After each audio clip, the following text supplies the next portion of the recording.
नमस्कार, मैं खुशी और आप देख रहे हैं न्यूज़ इंडो गल्फ। आइए नजर डालते हैं आज की बड़ी खबर पर। बांग्लादेश में शेख हसीना के विश्वास पात्रों ने भी छोड़ा देश। कई बड़े नेता हिरासत में। बांग्लादेश में आवामी लीग के कई मंत्रियों और वरिष्ठ नेताओं के भागने की खबर सामने आ रही है।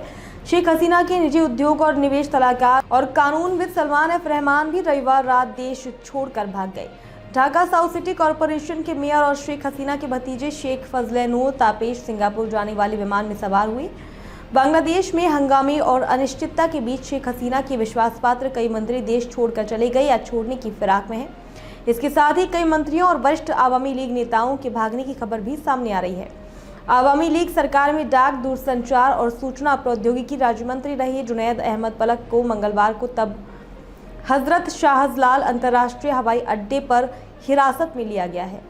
भारत आने की फिराक में कई नेता। ढाका ट्रिब्यूनल की रिपोर्ट्स में कहा गया है कि जुनैद अहमद पलक नई दिल्ली भागने की कोशिश कर रहे थे। हवाई अड्डे के एक अधिकारी ने कहा कि तभी हवाई अड्डे के कर्मचारियों और श्रमिकों ने पूर्व मंत्री को दबोच लिया। इससे पहले रिपोर्ट में दावा किया गया था कि हसीना की आवामी लीग के कई शीर्ष नेता और सांसद और कैबिनेट मंत्री उनके बांग्लादेश छोड़ने से पहले ही देश छोड़कर चले गए। आवामी लीग के महासचिव और सड़क परिवहन एवं पुल मंत्री ओबैदुल कादिर रविवार रात देश छोड़कर चले गए।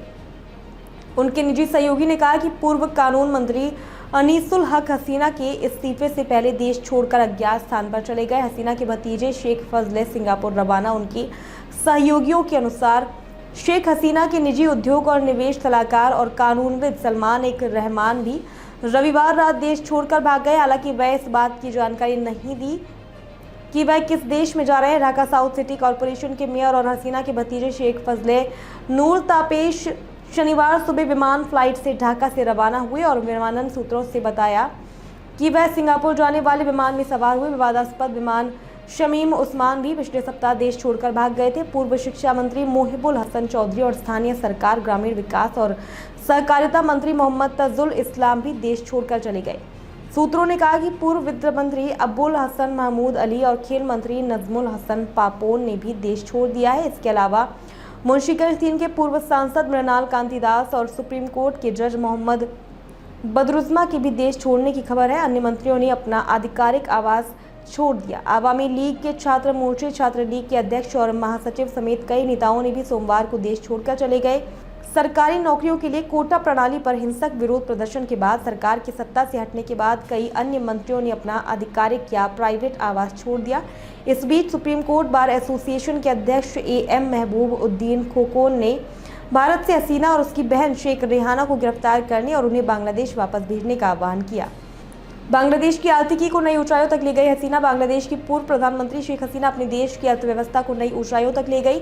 बांग्लादेश को स्वतंत्रता दिलाने वाले क्रांतिकारी शेख मुजीबुर रहमान की बेटी हसीना ने अमेरिकी राजनेता हेनरी किसिंजर की उस बात को जुटला दिया जिसमें उन्होंने किसी समय बांग्लादेश की अर्थव्यवस्था को अपूर्णीय बॉक्सेस केस बताया था।